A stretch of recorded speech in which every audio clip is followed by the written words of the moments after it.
Hey guys, Weeby Newz here, and today we finally got some new info on Kodaka, aka the Danganronpa creators' new project, Master Detective Raincode, and this new information was released during Nintendo Direct. It's set to release in spring of 2023 on the Nintendo Switch. This game has also been nicknamed Danganronpa's spiritual successor because of the art style as well as some similar gameplay aspects, which we'll kind of talk about in a bit. And the new trailer gives us a lot more info about the story and the gameplay, and I am so excited, so let's just go ahead and get right into it. Welcome to the city of Perpetual Rain. Many cases remain unsolved in this corporate-controlled metropolis. Those who investigate are called master detectives who come from all around the world. Meet Yuma, an amnesiac detective, and Shinigami, the spirit haunting him after their pact. Dive into these unsolved cases as a trainee at the detective agency. Thoroughly investigate the crime scene to gather evidence. When you're ready, the Shinigami will conjure a realm tying the crime scene to the truth. This is a mystery labyrinth. Overcome obstacles and manifestations of mystery to edge closer to the actual events. However, mystery phantoms will attempt to hinder your progress during each case. Avoid their barrage of falsehoods and slash through their contradictions. Oh my god, I'm so excited about this freaking game, dude. This literally looks like Danganronpa x Persona, and I cannot wait. I'm honestly so much more excited for this game after this trailer. The mystery labyrinth reminds me so much of the palaces from Persona 5. For those of you who aren't familiar with Persona, the palace is like this manifestation of distortion created by the target that they're trying to change the heart of. And so yeah, just looking at it, it reminds me a lot of that. Except in this case, the labyrinth is more based off the case and the target's crimes rather than their corrupt personality specifically. But yeah, I really enjoyed exploring the palaces, specifically in Persona 5, so I'm really excited to see what they do with these mystery labyrinths. Another interesting thing about it is that it looks like it's adding in Danganronpa gameplay. Like for example, the minecart minigame looks a lot like Logic Dive, and during the boss fights with the Phantoms, you have to shoot down the contradictions and their arguments, just like in Non-Stop Debate. And these boss fights specifically look like a mix of Danganronpa mechanics, but in like an RPG fighting game. And it looks so freaking cool. I really like RPG games, so I'm super excited to see how they mix in Danganronpa aspects. And I just love the fact that it looks exactly like the No That's Wrong from the Non-Stop Debates. But yeah, just watching this trailer, I was like, oh, it's like two of my favorite things combining. I'm so excited. And the story also does seem pretty interesting too, based off the trailer. The corporate-controlled metropolis reminds me of Persona 5's themes as well. I'm kind of wondering if it's going to have like similar social commentary, but Kodaka hasn't really been super big on social commentary in its previous works, from what I've seen at least. At the very least, I could see the targets or the cases being kind of similar to the targets in Persona 5 in terms of like social status. Like for example, you start out solving the case of somebody totally unknown, but by the end of the game, you're solving a murder that like the Prime Minister committed or something like that. I was also wondering if the detective agency that you're a part of is also connected to these seemingly corrupted corporations, or if it's kind of more of its own thing. If it is secretly a corrupt organization, I could see you having to solve cases relating to the organization's crimes towards the end. And of course, the fact that the protagonist's memories are gone is hella suspicious. I'm sure there's going to be some kind of twist regarding him. My idea that I think would be really cool is if he ends up being a murderer, but he lost his memories of it. So like while you're in one of the mystery labyrinths and you're going through, you're kind of like regaining your memories and you're like, wait a second, I think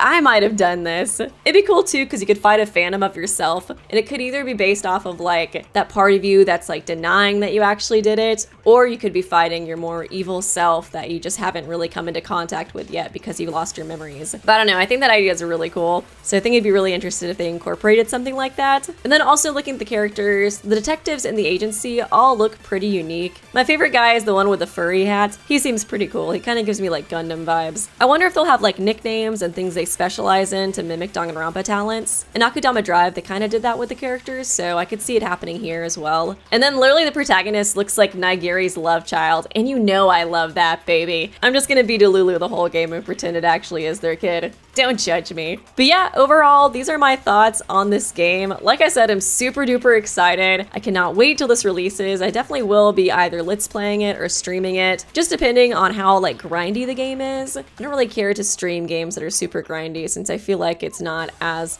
fun for you guys to watch, but we'll see. Let me know what you guys think about this game. Are you excited like me, or are you still have your reservations? What aspects of the game are you most looking forward to? I would love to hear in the comment section below. And yeah, thanks guys for watching the video. Please do leave a like and a comment and subscribe if you did enjoy it, and I will see you real soon.